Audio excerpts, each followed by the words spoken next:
Magandang umaga, ngayon po ay araw ng Martes, March 5, 2024 at narito po muli ang update sa lagay ng panahon. Ayon po sa pag-asa sa kasalukuyan, umiiral po ang easterlies o mainit na hangin na nagmumula sa dagat Pasipiko at nakakaapekto sa ating bansa.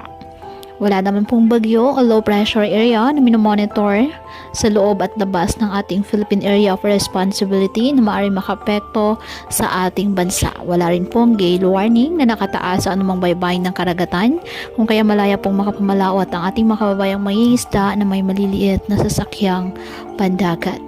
Ngayong araw, ang Cagayan, Isabela, Aurora at Quezon, asahan po ang maulap na halangitan na may kalat-kalat na mga pag-ulan at thunderstorms dahil po sa easterlies.